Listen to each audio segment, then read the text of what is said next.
Hi, welcome to Jubers Learning. സൈക്കോളജിയുടെ previous year question അനാലിസിസിൽ നമ്മുടെ കഴിഞ്ഞ ദിവസം കുറച്ച് കാര്യങ്ങൾ ഡിസ്കസ് ചെയ്തിരുന്നു. ഏതായാലും നിങ്ങൾ ഈ ക്ലാസ്സുകൾ ഇങ്ങനെ കാണുന്ന സമയത്ത് എക്സാമിനോടനുബന്ധിച്ച് നോക്കുകയാണല്ലോ, ഇനി കുറഞ്ഞ ഏകദേശം ഒരു 40 ദിവസത്തിൻ്റെ അടുത്ത് മാത്രമേ നമുക്ക് സമയമുള്ളൂ. അപ്പോൾ നിങ്ങൾ ശ്രദ്ധിക്കേണ്ടത്, ഇത് ഓരോ ദിവസവും നിങ്ങളിത് നോക്കുന്ന സമയത്ത് എത്രത്തോളമാണ് നിങ്ങളുടെ കറൻറ്റ് ലെവൽ ഓഫ് സ്റ്റഡിങ്, അതായത് നിങ്ങൾ പഠിക്കുന്ന നിലവിലുള്ള അവസ്ഥ എന്താ എന്ന് ഇതിലൂടെ നിങ്ങൾക്ക് മനസ്സിലാക്കാം. നിങ്ങൾ ഓരോ ക്വസ്റ്റ്യൻസ് കാണുന്ന സമയത്ത് നിങ്ങളിത് പഠിച്ചിട്ടുണ്ടോ ഇല്ലേ, പഠിച്ചത് കൃത്യമായിട്ട് ഓർമ്മിക്കാൻ പറ്റുന്നെങ്കിൽ സൈക്കോളജിയിൽ നിങ്ങൾക്ക് കൃത്യമായിട്ട് തന്നെ മാർക്ക് സ്കോർ ചെയ്യാൻ പറ്റും. ഇനി അഥവാ നിങ്ങൾ ആ ഭാഗം നോക്കിയിരുന്നു, ഇപ്പോൾ ഒരു ഓർമ്മയും കിട്ടുന്നില്ല എന്ന് തോന്നുകയാണെങ്കിൽ ആ ഭാഗം ഒന്ന് കവർ ചെയ്യാം. പിന്നെ ഈ ക്വസ്റ്റ്യൻസ് ഒക്കെ നോക്കുമ്പോൾ നിങ്ങൾക്ക് മനസ്സിലാവുന്നത് ഏറ്റവും ബേസിക്കായിട്ട് അല്ലെങ്കിൽ നിങ്ങൾ കൃത്യമായിട്ട് അവലംബിക്കേണ്ട കുറച്ച് നിങ്ങൾ പഠിക്കുന്ന DLEDനൊക്കെ പഠിക്കുന്ന ടെക്സ്റ്റ് ബുക്കില്ലേ, അതിൽ നിന്ന് കൃത്യമായിട്ട് അനലൈസ് ചെയ്ത് ചോദ്യങ്ങൾ വരുന്നുണ്ട്. സൈക്കോളജിയുടെ ഒരു പ്രത്യേകത, നമ്മൾ മറ്റുള്ള ടോപ്പിക്കുകൾ പോലെ തന്നെ ഓരോ SCERT ബേസിൽ ക്വസ്റ്റ്യൻസ് വരുന്ന ടോപ്പിക്, സോഷ്യൽ ആണെങ്കിലും സയൻസ് ആണെങ്കിലും ഒക്കെ അങ്ങനെയാണ് ക്വസ്റ്റ്യൻസ് വരുന്നത്. അതുപോലെ സൈക്കോളജിയിൽ നിങ്ങൾ DLEDൻ്റെ ടെക്സ്റ്റ് ബുക്കിലെ അതിനെ ബേസ് ചെയ്ത് ഒരുപാട് കൃത്യമായിട്ടുള്ള ചോദ്യങ്ങൾ വരുന്നത്, ഒരുപാട് ഏരിയകളിലുള്ള ചോദ്യങ്ങൾ അവിടെ നിന്നാണ് വരുന്നത്. അപ്പോൾ നിങ്ങൾ എന്ത് ചെയ്യുക, നിലവിൽ നമ്മൾ ക്വസ്റ്റ്യൻസ് ഒക്കെ ചെയ്യുന്ന സമയത്ത് നിങ്ങളുടെ പഠനം എത്രത്തോളം എത്തി എന്നൊന്ന് അനാലിസിസ് ചെയ്യാൻ ശ്രമിക്കുക. എന്നാൽ മാത്രമേ ഇനിയുള്ള ഓരോ ആഴ്ചകളിൽ നിങ്ങൾക്ക് ഇമ്പ്രൂവ് ചെയ്യാൻ പറ്റൂ. എക്സാമിനോടനുബന്ധിച്ച് നമുക്കൊരു കോൺഫിഡൻസ് ബിൽഡ് ചെയ്യാൻ പറ്റൂ. അപ്പോൾ നമുക്ക് ഇന്നത്തെ ചോദ്യങ്ങളിലേക്ക് പോകാം. ഞാൻ ഓരോ ഓപ്ഷൻസ് പറയുന്ന സമയത്ത് അതുമായി റിലേറ്റഡ് ആയിട്ടുള്ള കാര്യങ്ങൾ പറയും. എന്തിനാണെന്ന് വെച്ചാൽ നിങ്ങൾ ഇതിലൊക്കെ വരുന്ന ഏരിയകൾ, സൈക്കോളജിയിൽ ഓരോ ഏരിയകൾ, ഏതൊക്കെ ഏരിയകളിൽ നിന്നാണ് ചോദ്യങ്ങൾ വരുന്നത് എന്ന് നമുക്ക് കൃത്യമായിട്ട് അനലൈസ് ചെയ്യാൻ പറ്റും. അപ്പോൾ നിങ്ങളിതിനി സൈക്കോളജിയുടെ നോട്ട്സൊക്കെ വായിക്കുമ്പോൾ ആ ഏരിയയിൽ ഫോക്കസ് ചെയ്യേണ്ട ഭാഗങ്ങൾ ഒന്ന് അവിടെ സ്റ്റിക്ക് ഓൺ ചെയ്ത് പഠിക്കാൻ പറ്റും. അപ്പോൾ ഞാൻ ആദ്യം ഇന്നത്തെ ചോദ്യം നോക്കൂ. ഒരു ബീജഗണിത അല്ലെങ്കിൽ ആൾജിബ്ര ക്ലാസ്സിൽ പ്രശ്ന പരിഹരണത്തിന് പ്രയോജനപ്പെടുത്താവുന്ന ഏറ്റവും അനുയോജ്യമായ രീതി ഏതാണ്? അപ്പോൾ ഇത് അവിടുന്ന് വന്നൊരു ചോദ്യമാണ്. അതായത് പ്രോബ്ലം സോൾവിങ് അല്ലേ, സോൾവിങ് എ പ്രോബ്ലം, ഇതുമായി ബന്ധപ്പെട്ട് കൃത്യമായിട്ട് അതിൽ പറയുന്നുണ്ട്. അതിൽ ഒരു ബീജഗണിത ക്ലാസ്സിൽ, ഒരു ഗണിത പഠന ക്ലാസ്സിൽ ഉപയോഗപ്പെടുത്താവുന്ന മെത്തേഡാണ് ഇവിടെ ചോദിച്ചിട്ടുള്ളത്. അത് കൃത്യമായിട്ട് അതിൽ പറയുന്നുണ്ട്. ഹ്യൂരിസ്റ്റിക് ആണോ, ആൽഗരിതമാണോ, ട്രയൽ ആൻഡ് എറർ മെത്തേഡാണോ, മീൻസ് ആൻഡ് അനാലിസിസ് ആണോ, മാർഗവും അന്ത്യവും വിശകലനം ചെയ്യൽ.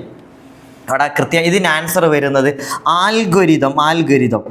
അപ്പോൾ ആൽഗോരിതത്തിൻ്റെ ഒരു പ്രത്യേകത എന്ന് പറഞ്ഞാൽ നമ്മുടെ കമ്പ്യൂട്ടർ പ്രോഗ്രാമുകളൊക്കെ ആൽഗോരിതത്തിലൂടെയാണ് വർക്ക് ചെയ്യുന്നത് അല്ലേ. അതായത് ഓരോ ഇന്ന കാര്യം ചെയ്ത് അതിൻ്റെ അടുത്ത പ്രക്രിയ എന്താണെന്ന് പറഞ്ഞ് പോയിട്ട് ആ പ്രോബ്ലം സോൾവ് ചെയ്യുന്നതിലേക്ക് എത്തുന്നതിനാണ് ആൽഗോരിതം എന്ന് പറയുക. അപ്പോൾ ഒരു ഗണിത ക്ലാസ്സിൽ ഏറ്റവും സ്യൂട്ടബിൾ ആയിട്ടുള്ള മെത്തേഡ് എന്ന് പറയുന്നതും ആൽഗോരിതമാണ്. ഹ്യൂറിസ്റ്റിക് എന്ന് പറഞ്ഞാൽ എന്താണ്? അതൊരു കൊഗ്നിറ്റീവ് ഷോർട്ട് കട്ട്. നിങ്ങൾക്ക് പഠിക്കുമ്പോൾ കാണാം, അതൊരു കൊഗ്നിറ്റീവ് ഷോർട്ട് കട്ടാണ് അല്ലേ. ആ ഷോർട്ട് കട്ട് എന്ന് പറയാൻ പറ്റും. ബുദ്ധിപരമായിട്ട് നമ്മളൊരു ഒരു ആൻസറിലേക്ക് പെട്ടെന്ന് എത്തിച്ചേരുന്നതിനാണ് ആ ഒരു ഷോർട്ട് കട്ട് എന്ന് പറയാം. അതേസമയത്ത് ട്രയൽ ആൻഡ് എറർ എന്ന് പറഞ്ഞാൽ എന്താ? ട്രയൽ ആൻഡ് എറർ ഒരു മാർഗം, ഒരു രീതി പരീക്ഷിച്ചു, അത് ശരിയല്ല എന്ന് കണ്ടാൽ മറ്റൊരു രീതി പരീക്ഷിക്കുന്നു, അങ്ങനെ അവസാനം ഏറ്റവും ശരിയായ ഒന്നിലേക്ക് എത്തിച്ചേരുന്നതാണ് ട്രയൽ ആൻഡ് എറർ മെത്തേഡ് എന്ന് പറയുന്നത്. ഓക്കെ, ഇതൊക്കെ അവിടെ പറയുന്നതാണ് കേട്ടോ.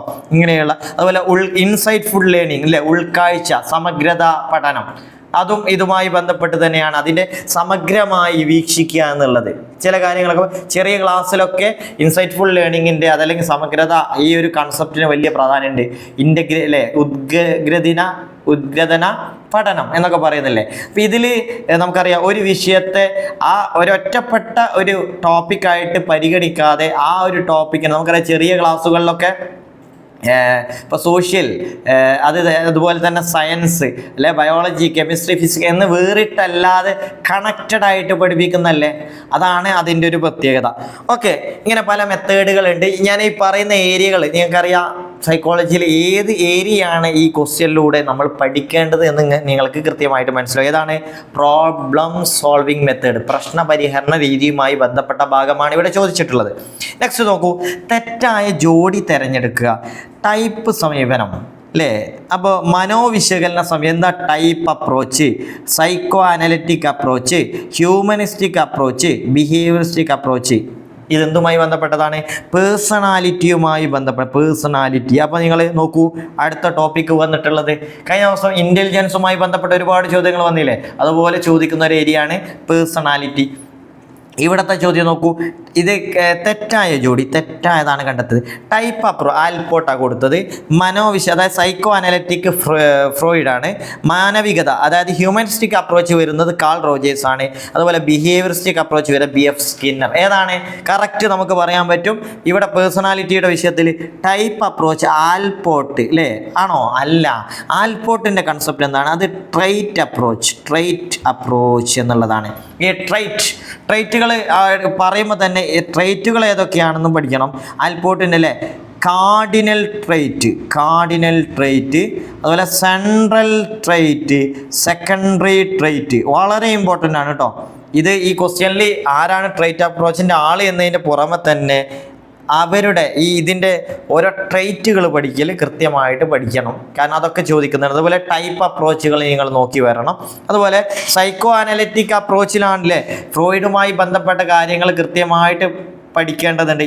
ഈഗോ, സൂപ്പർ ഈഗോ ഇതൊക്കെ ചോദിക്കാറുണ്ട് കേട്ടോ. അതുപോലെ തന്നെ അദ്ദേഹത്തിൻ്റെ ഇത് വരുന്നുണ്ട്, ഇനി ക്വസ്റ്റ്യൻസ് വരും. ഈ പേഴ്സണാലിറ്റിയുമായി കണക്റ്റഡ് ആയിട്ടുള്ള ഡിഫൻസ് മെക്കാനിസം അതും ഇമ്പോർട്ടൻ്റ് ആയ ഭാഗം തന്നെയാണ്. ഇപ്പോൾ ഈ ഒരു ഏരിയ മനസ്സിലായില്ലേ? നെക്സ്റ്റ് നോക്കൂ, അബ്രഹാം മാസ്ലോയുടെ ആവശ്യങ്ങളുടെ ശ്രേണിയിൽ താഴെ പറയുന്നവയിൽ ഏതാണ് ഏറ്റവും പ്രാഥമികമായ ആവശ്യം? കണ്ടോ, ഇപ്പോൾ നമ്മൾ പേഴ്സണാലിറ്റി ഡിസ്കസ് ചെയ്തു. അവിടെ ഹ്യൂമനിസ്റ്റിക് അപ്രോച്ച്, ഇനി അതുമായി റിലേറ്റഡ് ആയിട്ടുള്ള ചോദ്യം നോക്കൂ. അവിടെ ആരുടേതാ ചോദിച്ചത്? മാസ്ലോ അല്ലേ, മാസ്ലോ. കാൾ റോജേഴ്സ് പോലെ തന്നെ ഇവിടെ കാൾ റോജേഴ്സ് അല്ലേ കൊടുത്തത്, അതുപോലെ അടുത്ത ആളായിരുന്നു മാസ്ലോ. അത് ഞാൻ പഠിക്കണം എന്ന് പറഞ്ഞില്ലേ, ഇങ്ങനെ പഠിക്കുമ്പോൾ റിലേറ്റഡ് ആയി പഠിക്കുമ്പോഴാണ് ക്വസ്റ്റ്യൻസ് എങ്ങനെ വരുന്നു എന്ന് കൃത്യമായി മനസ്സിലാക്കുക. അപ്പോൾ ഇവിടെ നോക്കൂ, നീഡ് തിയറി അല്ലേ, അവിടെ നീഡ് തിയറിയിൽ പ്രൈമറി നീഡ് താഴെ പറയുന്നവയിൽ ഏതാണെന്ന് നോക്കൂ. സ്വന്തം എന്ന ബോധം, അടുപ്പം, ആത്മസാക്ഷാത്കാരം, സുരക്ഷിതത്വം. ശരിക്ക് നോക്കൂ, ഫിസിയോളജിക്കൽ നീഡ്സ് ആണ് മാസ്ലോയുടെ ഏറ്റവും താഴെയുള്ളത്. അത് ഇതിലുണ്ടോ? ഇല്ല. അപ്പോൾ പിന്നെ അതിന് മുകളിലുള്ളത് ഏതാണെന്ന് കണ്ടെത്തുക. അതേതാണ്? സേഫ്റ്റി, സുരക്ഷിതത്വം അല്ലേ. നമുക്കറിയാം ഫിസിയോളജിക്കൽ നീഡ്സ് ഏറ്റവും അടിയിൽ വരുന്നു, പിന്നെ അതിൻ്റെ മുകളിലാണ് വരുന്നത് സേഫ്റ്റി വരുന്നത്, പിന്നെ അതിൻ്റെ മുകളിലേക്ക് ലവ് ആൻഡ് ബിലോങ്ങിങ്സ് അല്ലേ, അതുപോലെ തന്നെ എസ്റ്റീം വരുന്നു അല്ലേ, സെൽഫ് എസ്റ്റീം, പിന്നെ ഏറ്റവും മുകളിലേക്കാണ് സെൽഫ് ആക്ച്വലൈസേഷൻ അല്ലേ, ഈ ഒരു അല്ലേ ഓരോ ഏറ്റവും താഴെയുള്ളത് ഫിസിയോ.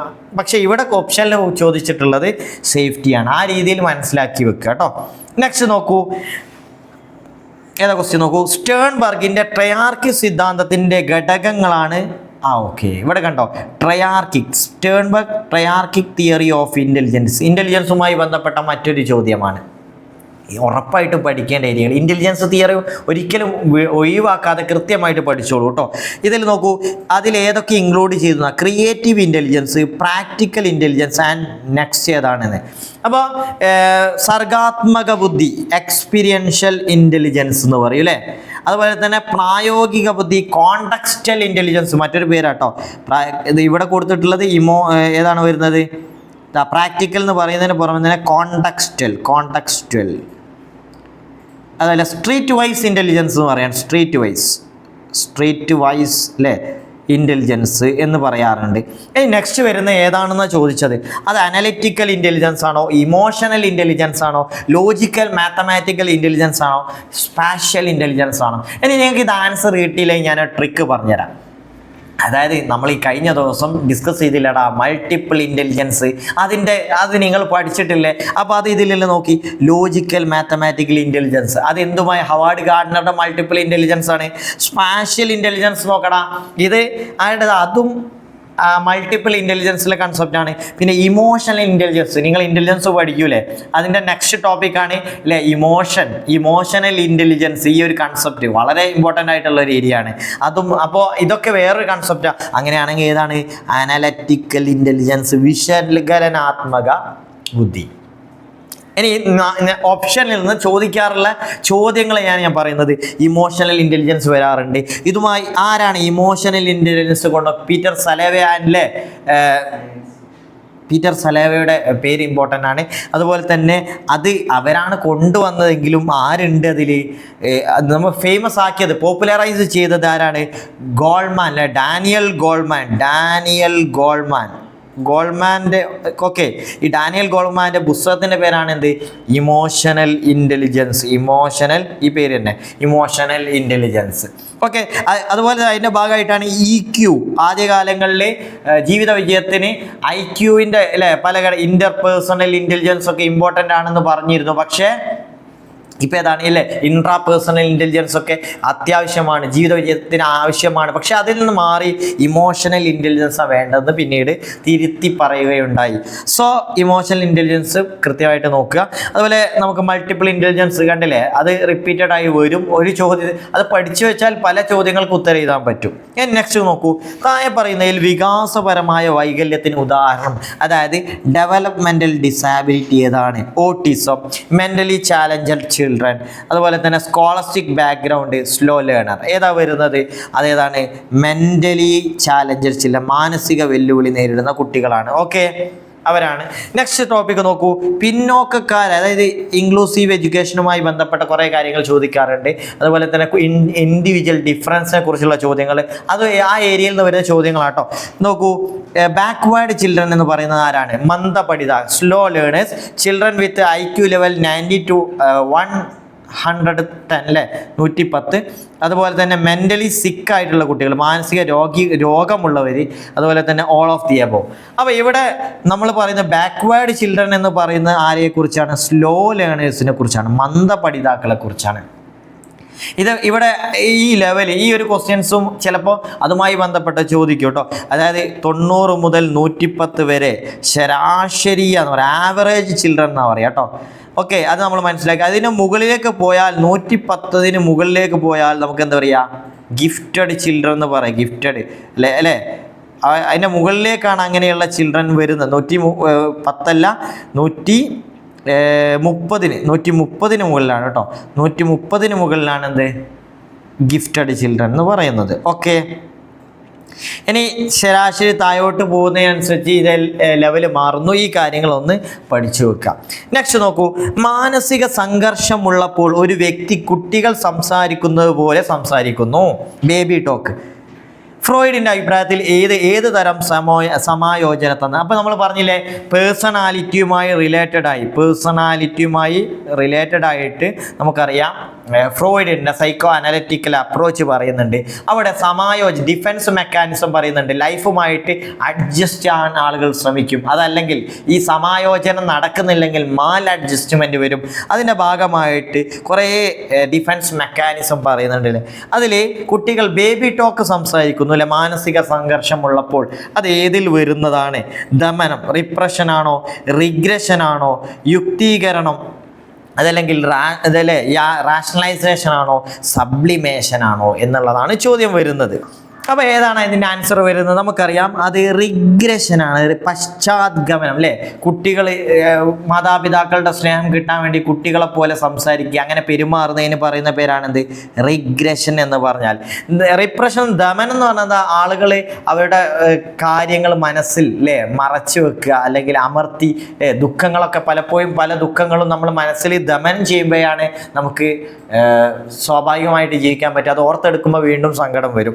അപ്പോൾ അത് ദമനം. ഇനി റാഷണലൈസേഷൻ എന്ന യുക്തീകരണം, പല കാര്യങ്ങൾക്കും തെറ്റായ ന്യായീകരണങ്ങൾ കൊടുക്കുക. ഉദാഹരണത്തിന് കുട്ടി പരീക്ഷയിൽ തോൽക്കുമ്പോൾ അതിന് മറ്റ് കാരണങ്ങൾ കണ്ടെത്തുക, അതിനെ ന്യായീകരിക്കുക. അത് 2 രീതിയിലുണ്ട്. പുളിമുന്തിരിങ്ങ അല്ലേ, സോർ ഗ്രേപ്പ്, മുന്തിരി പുളിക്കും എന്നുള്ള കൺസെപ്റ്റ് അല്ലേ, കുറുക്കന് മുന്തിരി കിട്ടാതായപ്പോൾ അങ്ങനെയുള്ളൊരു കൺസെപ്റ്റ്. അടുത്തതുപോലെ തന്നെ മധുര നാരങ്ങ അല്ലേ. അതായത് ഇവിടെ പറയുന്നത് വെച്ചാൽ പുളി മുന്തിരിങ്ങ എന്ന് പറഞ്ഞാൽ ഉദാഹരണത്തിന് പരീക്ഷയിൽ എന്ത് ചെയ്തു, കുട്ടി തോറ്റു. പരീക്ഷയിൽ തോറ്റു എന്നുള്ളതല്ല, വേറൊരു ഉദാഹരണം പറഞ്ഞാൽ അതെ, പരീക്ഷയിൽ തോറ്റു. അപ്പോൾ കുട്ടി ചോദിക്കുകയാണിത് വിജയിച്ചിട്ട് എന്ത് കാര്യം അല്ലേ, അതിലൊക്കെ ഇപ്പോൾ ജയിച്ചിട്ട് എന്ത് കാര്യമുള്ളത്, അങ്ങനെ ഒരു കാരണം കണ്ടെത്തുക. അതുപോലെ മധുര നാരങ്ങ എന്ന് പറയുമ്പോൾ ഒരാളിപ്പോൾ അദ്ദേഹത്തെ സർവീസിൽ നിന്ന് പിരിച്ചു വിട്ടു എന്ന് വിചാരിക്കുക. അപ്പോൾ അവന് വിചാരിക്കുക എനിക്കിനി സമാധാനത്തോടെ ജീവിക്കുക, ഇത്ര കാലം അല്ലേ ജോലിയുടെ ഭാരം കൊണ്ട് സംഘർഷമായിരുന്നു, ഇപ്പോൾ സമാധാനത്തോടെ ജീവിക്കുക. അപ്പോൾ ഇങ്ങനെയുള്ള കാരണങ്ങൾ ന്യായീകരണം കണ്ടെത്തുന്നതിനാണ് റാഷണലൈസേഷൻ. സബ്ലിമേഷൻ എന്ന് പറഞ്ഞാൽ ഉദാത്തീകരണം. ഇപ്പോൾ ഇതിന് ഉദാഹരണം പറയുന്നത് ഇപ്പോൾ കുട്ടികളില്ലാത്ത ആളുകൾ മറ്റ് പഠിപ്പിക്കുന്ന കുട്ടികൾക്ക് സമ്മാനങ്ങളൊക്കെ വാങ്ങിക്കൊടുക്കുക, അതല്ലെങ്കിൽ അവർ ഇങ്ങനെയുള്ള അനാഥാലയങ്ങളൊക്കെ പോയിട്ട് അവിടുത്തെ ആളുകൾക്ക് സഹായങ്ങൾ ചെയ്യുക, അങ്ങനെ ചെയ്യുന്ന രീതികൾക്കാണ് നമ്മൾ എന്ത് ചെയ്യുക ഉദാത്തീകരണം എന്ന് പറയുന്നത്. ഓക്കെ, സാമൂഹ്യപരമായിട്ട് ആളുകളെ അംഗീകരിക്കുന്ന കാര്യങ്ങൾ ചെയ്ത് അതിന് പരിഹാരങ്ങൾ കണ്ടെത്തുക എന്നുള്ളത്. ഇനി ഇതിൽ നോക്കൂ, സ്പഷ്ടമായ സ്മരണയും സുചിതമായ സ്മരണയും രണ്ട് തരം മെമ്മറികളാണ്. അതായത് എക്സ്പ്ലിസിറ്റ് മെമ്മറി, ഇത് മെമ്മറിയുമായി ബന്ധപ്പെട്ട ചോദ്യം കേട്ടോ. Implicit memories are 2 types of. അപ്പോൾ മെമ്മറിയിൽ ഏതിൻ്റെ മെമ്മറി 2 types ആണ്? ഷോർട്ട് ടൈം മെമ്മറിയുടെ 2 types ആണോ എക്സ്പ്ലിസിറ്റ് മെമ്മറിയും അതുപോലെ ഇംപ്ലിസിറ്റ് മെമ്മറിയും? അതായത് ലോങ് ടൈം മെമ്മറിയാണോ, അതല്ലേ സെൻസറി മെമ്മറിയാണോ, റോട്ട് മെമ്മറിയാണോ? ഏതാണത്? ലോങ് ടൈം മെമ്മറിയാണ് ഉത്തരം. ലോങ് ടൈം ദീർഘകാല ഓർമ്മയുടെ 2 ടൈപ്പുകളാണ് എക്സ്പ്ലിസിറ്റ് മെമ്മറിയും ഇംപ്ലിസിറ്റ് മെമ്മറിയും. ഓക്കെ, നെക്സ്റ്റ് നോക്കൂ, പിയാഷെയുടെ അഭിപ്രായത്തിൽ ശ്രേണീകരണത്തിനുള്ള കഴിവും പല രീതിയിൽ തരം തിരിക്കാനുള്ള കഴിവും വളർന്നു വരുന്ന കാലഘട്ടം. ഇംഗ്ലീഷ് കൂടി നോക്കൂ. അക്കോർഡിംഗ് ടു പിയാഷെ, in which stage the child develop the ability for seriation, അതാണ് ഇമ്പോർട്ടൻറ്റ്. ശ്രേണീകരണം, seriation and different types of classification. അപ്പോൾ കുട്ടികളിൽ സീരിയേഷൻ എന്നുള്ള ശ്രേണീകരണം എന്നുള്ള കൺസെപ്റ്റ് വരുന്നത് പ്രീ ഓപ്പറേഷണൽ സ്റ്റേജിലാണോ, സെൻസറി മോട്ടോർ സ്റ്റേജിലാണോ, കോൺക്രീറ്റ് ഓപ്പറേഷണൽ സ്റ്റേജിലാണോ, ഫോർമൽ ഓപ്പറേഷൻ സ്റ്റേജിലാണോ? ഏതാണ് വരുന്നത്? അത് കോൺക്രീറ്റ് ഓപ്പറേഷണൽ സ്റ്റേജിലാണ് കേട്ടോ. അപ്പോൾ കോഗ്നിറ്റീവ് ഡെവലപ്മെൻറ്റുമായി ബന്ധപ്പെട്ട് പിയാഷെയുടെ കൺസെപ്റ്റുകൾ ചോദിക്കുന്നുണ്ട്. പലപ്പോഴും ആവർത്തിച്ച് വന്നിട്ടുള്ളതാണ് എന്ത് ഈ സ്റ്റേജസുകൾ ഓരോ ഘട്ടത്തിലും. ഇപ്പോൾ സെൻസറി മോട്ടോർ സ്റ്റേജ്, അതുപോലെ പ്രീ ഓപ്പറേഷൻ, കോൺക്രീറ്റ് ഇതൊക്കെ ഇവിടെ കണ്ടോ. പ്രീ ഓപ്പറേഷണൽ സ്റ്റേജ് ഇവിടെ വന്നിട്ടുണ്ട്, പ്രാഗ് മനോവ്യാപാര ഘട്ടം. ഓക്കെ, അപ്പോൾ ഇതുമായി ബന്ധപ്പെട്ടുള്ള ചോദ്യങ്ങൾ വരാറുണ്ട്. നെക്സ്റ്റ് നോക്കൂ, മനഃശാസ്ത്രജ്ഞർ പ്രക്ഷേപണ ശോധകങ്ങൾ ഉപയോഗിക്കുന്നത്, അതായത് psychologist use projective technique in order to assess. എന്ത് അസസ് ചെയ്യാൻ വേണ്ടിയിട്ടാണ്? അപ്പോൾ പല രീതിയിലുള്ള ടെക്നിക്കൽ ടെസ്റ്റുകൾ നടത്താറുണ്ട് നമ്മുടെ ബിഹേവിയർ മനസ്സിലാക്കാൻ വേണ്ടി. എന്നാൽ ഇവിടെ പ്രൊജക്റ്റീവ് ടെസ്റ്റുകൾ എപ്പോൾ യൂസ് ചെയ്യുക? അത് സെൽഫ് ആക്ച്വലൈസേഷൻ, അതുപോലെ കോൺഷ്യസ് മോട്ടിവേഷന് വേണ്ടിയിട്ടാണോ? നോക്കൂ, എന്ത് അസസ് ചെയ്യുക? അതുപോലെ അൺകോൺഷ്യസ് മോട്ടിവേഷൻ അസസ് ചെയ്യാനാണോ, ഹാപ്പിനെസ് അസസ് ചെയ്യാനാണോ? എന്താണ് ഇൻ്റലിജൻസ് അസസ് ചെയ്യാൻ യൂസ് ചെയ്യുന്നത് പോലെ തന്നെ ബിഹേവിയറിൽ അൺകോൺഷ്യസ് മോട്ടിവേഷൻ അബോധ അഭിപ്രേരണ കണ്ടെത്താൻ വേണ്ടിയിട്ടാണ്. അതായത് പലപ്പോഴും ഇൻ്റർവ്യൂ ഒക്കെ നടത്തിയിട്ട് ടെസ്റ്റ് ചെയ്യും. എന്നാൽ പലപ്പോഴും ആളുകൾ അത് മനഃപൂർവ്വം ബോധപൂർവ്വം മറച്ചു വെച്ചാൽ അത് കൃത്യമായിട്ട് അസസ് ചെയ്യാൻ പറ്റില്ല. അങ്ങനെയുള്ള സാഹചര്യങ്ങളിലാണ് എന്ത് അബോധ മനസ്സുള്ള കാര്യങ്ങൾ മനസ്സിലാക്കാൻ അൺകോൺഷ്യസ് മോട്ടിവേഷൻ അല്ലേ. ഇതുമായി ബന്ധപ്പെട്ട് ചോദ്യങ്ങൾ വരാറുണ്ട് കേട്ടോ. അതായത് പ്രൊജക്റ്റീവ് ടെക്നിക്കുകൾ തന്നെ ഈ നമ്മൾ പറയാം തീമാറ്റിക് അപ്പർ സെക്ഷൻ ടെസ്റ്റ്, അതുപോലെ അങ്ങനെയുള്ള കുറച്ച് ടെസ്റ്റുകൾ പറയും. ടാറ്റ്, ചിൽഡ്രൻസ് അപ്പർ സെക്ഷൻ ടെസ്റ്റുകൾ അല്ലേ. ഇങ്ങനെയുള്ള കുറേ കാര്യങ്ങൾ പറയാൻ ഇതിൽ ഇത് ചോദിക്കാറുണ്ട്. ഇപ്പോൾ 30 കാർഡുകൾ ഉപയോഗിച്ചുള്ള ടെസ്റ്റുകൾ അല്ലേ. കഥ രൂപീകരണം, കഥ പറഞ്ഞിട്ട് അതിൽ ഒരു കാര്യം കുറേ ചിത്രങ്ങൾ കാണിച്ച് അതിൽ നിന്ന് കഥ രൂപീകരിക്കുക. അപ്പോൾ ഇങ്ങനെയുള്ള ഭാഗങ്ങളൊക്കെ വരാറുണ്ട്. അതുകൊണ്ട് ഈ പ്രൊജക്റ്റീവ് ടെക്നിക്കും നിങ്ങൾ കൃത്യമായിട്ട് നോക്കി പോവുക. അപ്പോൾ ഇന്നത്തെ നമ്മുടെ ചോദ്യങ്ങൾ ഇവിടെ അവസാനിക്കുകയാണ്. നിങ്ങൾ എത്രത്തോളം ഇതിന് ആൻസർ ചെയ്യാൻ പറ്റിയെന്ന് നോക്കുക. എക്സാം അടുത്ത് വരികയാണ്. ഇനിയുള്ള ദിവസങ്ങളിൽ ഇപ്പോൾ ഇന്ന് നിങ്ങൾ ഈ ക്ലാസ് കേട്ടല്ലോ, ഈ ഭാഗങ്ങൾ ഒന്നുകൂടി ഒന്ന് റിവൈസ് ചെയ്ത് നോക്കൂ. ഇതിൽ നിങ്ങൾക്ക് കിട്ടാത്ത പ്രയാസമുള്ള ഭാഗങ്ങളൊക്കെ ഒന്ന് നോക്കൂ. ഇനി നാളെ നമ്മളത് അടുത്ത വീഡിയോ ചെയ്യുമ്പോൾ അതിൽ ഇത് റിപ്പീറ്റ് ചെയ്ത് വരുന്ന നിങ്ങൾ കാണാൻ പറ്റും. നോക്കൂ, ഇങ്ങനെ ഇനി വരുന്ന ഒരു 30 ദിവസം നിങ്ങൾ ചെയ്തു നോക്കൂ. ഒരു 30 days ചാലഞ്ച്, ഒരു 30 ദിവസത്തെ ചലഞ്ച് നോക്കൂ. സൈക്കോളജി എളുപ്പമായിരിക്കും. സോ ഇവിടെ വൈൻഡപ്പ് ചെയ്യാം. Thank you.